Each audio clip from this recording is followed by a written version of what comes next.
The national anthem of Belize, Land of the Free, was first written as Land of the Gods by Samuel Haynes, with music by Walford Young. Samuel Haynes took part in World War I as part of the colonial efforts for Great Britain. On his return to Belize, he joined the workers' movement and took part in the 1919 ex-servicemen's riot.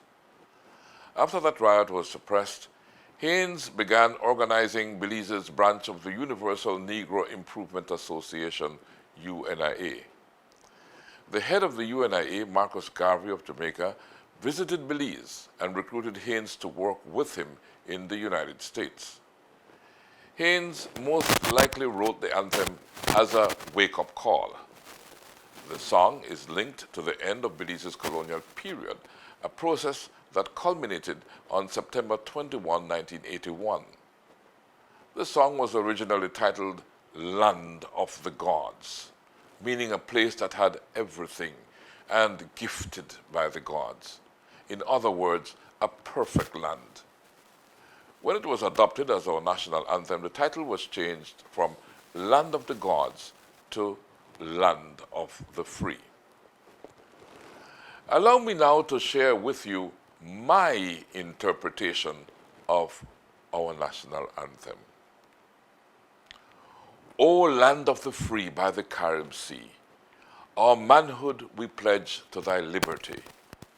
No tyrants here linger, despots must flee this tranquil haven of democracy.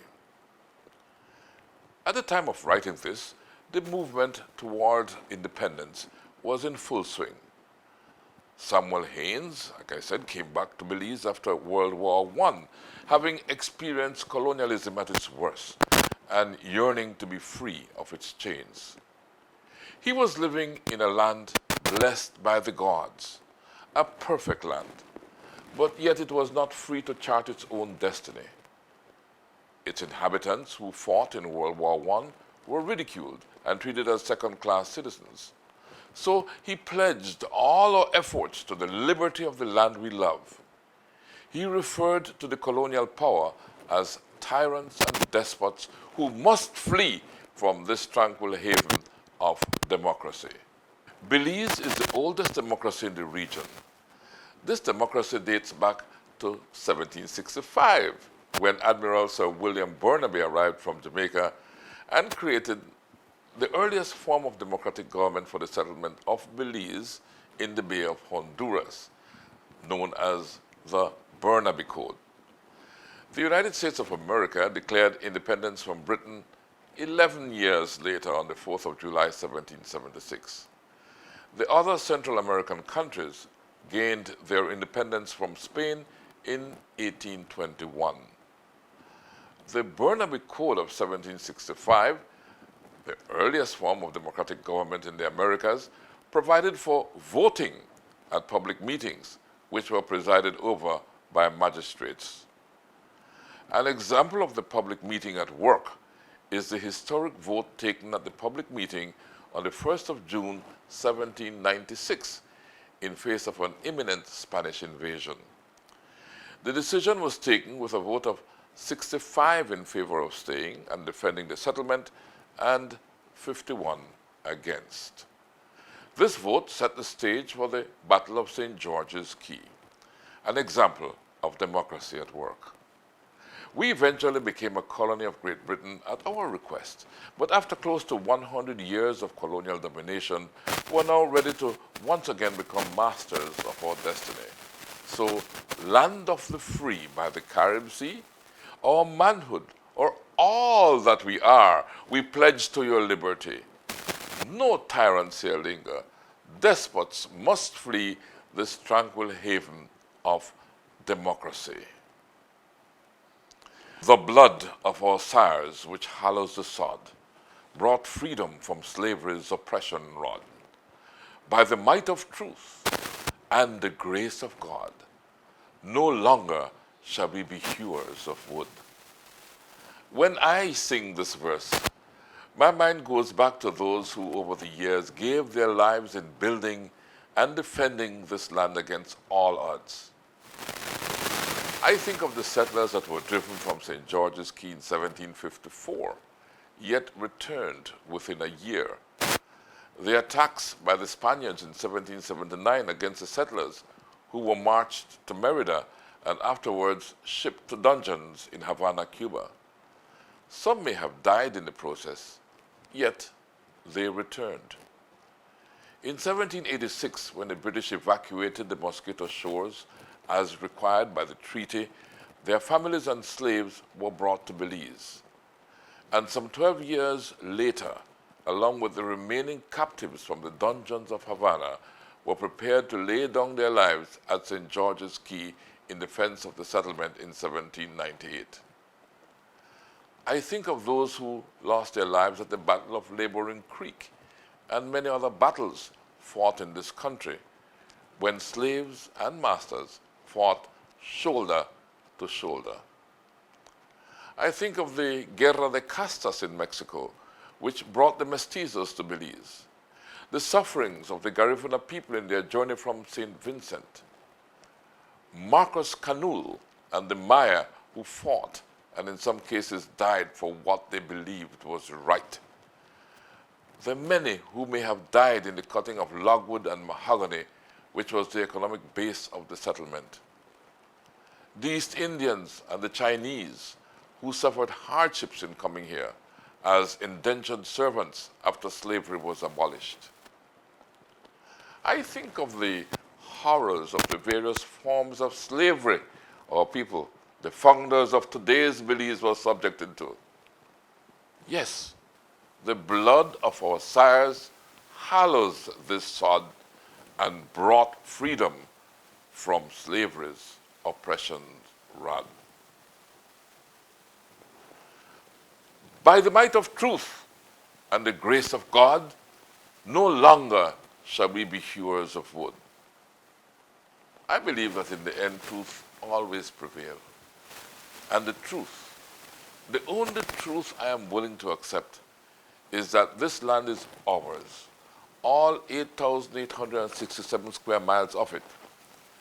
But another truth that I think was in the writer's mind is that by the grace of God, we will move beyond a single economy, which was based on the hewing of wood, towards a more diverse economy that should bring prosperity to all. But we must be prepared to do what the chorus of the anthem says. Arise, ye sons of the Baymen's clan. Put on your armor. Clear the land. Drive back the tyrants. Let despots flee from the land of the free by the Carib Sea. When I think of the sons of the Baymen's clan, I think of all of us who are true sons and daughters of Belize. No matter where you come from, we must wake up and realize that this is our land. It will become what we make it.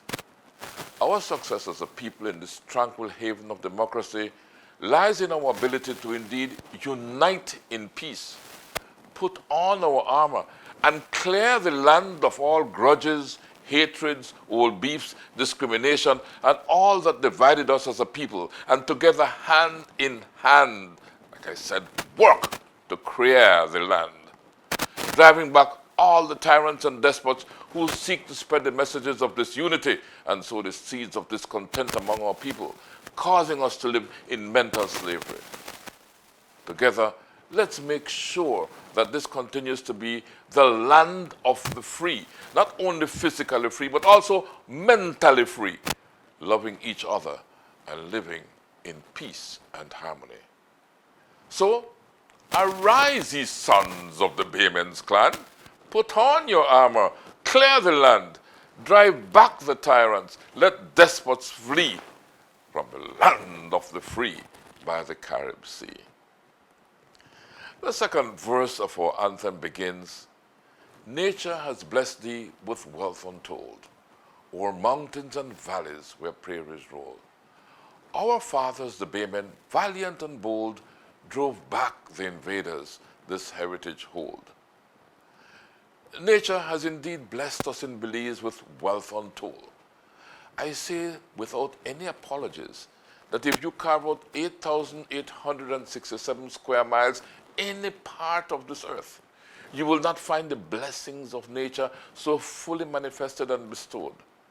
You will not find the wealth untold or mountains and valleys where prairies roam. I think of the largest barrier reef and 3 out of 4 atolls in the Western Hemisphere. Our keys, lakes, lagoons, mountains, valleys, Mayan temples, rainforests, mangrove forests, wetlands, waterfalls, caves, prairies, and much more. But most important, I think of our people of diverse cultural backgrounds, but with one common identity, that of a Belizean living in peace with each other. Yes, nature has blessed us with wealth untold. And over the years, our forefathers fought off the invaders or would-be invaders, not only militarily in the 1700s, but diplomatically in the 70s and 80s, and paved the way for the independent country of Belize to become a center of refuge for all. Over the years, Belize has become home first to the early Mayas, then to the pirates and buccaneers who became logwood and mahogany cutters and established a base in the country different from anything else around them. The mestizos who came over during the caste war to find peace, the southern Maya who were being mistreated and abused in Guatemala, the Garifuna who were subjected to the horrors of war and massacre and deportation from their homeland, St. Vincent, the East Indian and Chinese who came as indentured servants in the 1800s, the Mennonites, Europeans and Americans and other nationalities who are now Belizeans and love Belize. I also think of the new immigrants from neighboring Central American countries. Some came fleeing from civil wars and found refuge in this tranquil haven of democracy. This is indeed a land of freedom-loving people with various cultural backgrounds, but one common identity, Belizean. The second verse of our national anthem ends by saying, "From proud Rio Hondo to old Star Stone, through Coral Isle over Blue Lagoon, keep watch with the angels, the stars and moon, for freedom comes tomorrow's noon." Here, the borders of our country are clearly defined. From proud Rio Hondo to old Sarstoon River. From Half Moon Key to the border with Guatemala with markers at Gracias a Dios, Garbutt's Falls, and Aguas Turbias. This is our Belize. Let us watch over it like the angels, the stars and moon keep watch over us. For freedom comes tomorrow's noon. We have gained our political freedom, but we will not be truly free until we have gained our economic freedom, where every Belizean can be a part of the growth and development of the new Belize. We can only be truly free if as a people we free our minds from the prejudices of the past, and as a people concentrate on what unites us instead of what divides us. We need to move forward united as a country. I dream of a Belize where a Belizean can stand proud, speak his or her mind with respect for the rights of others, fully understand and appreciate his or her culture and history, and learning from the cultures that make up Belize, belonging to the religious or political organization of choice without fear of political or religious or any form of victimization, live in love with himself or herself and neighbors, and is judged only by the content of character, united in peace with that common bond of being a Belizean and determined to move Belize forward.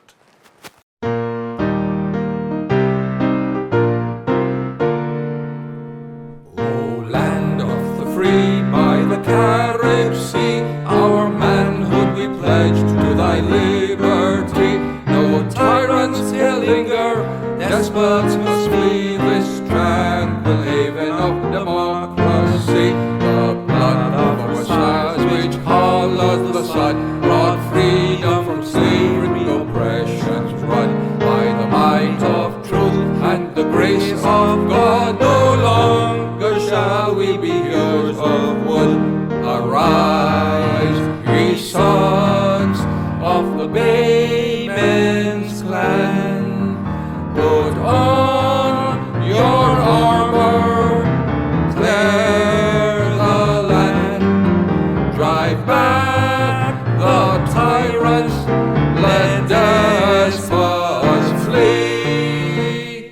Land of the free by the Carib Sea. Nature has blessed thee with wealth untold, o'er mountains and valleys where prairies roll. Our fathers, the Baymen, valiant and bold, drove back the invaders, this heritage hold. From proud Rio Hondo to old Sastoon, through Coral Isles over Blue Lagoon, keep watch with the angels, the stars and moon, for freedom comes tomorrow's noon. Arise, ye sons of the Bay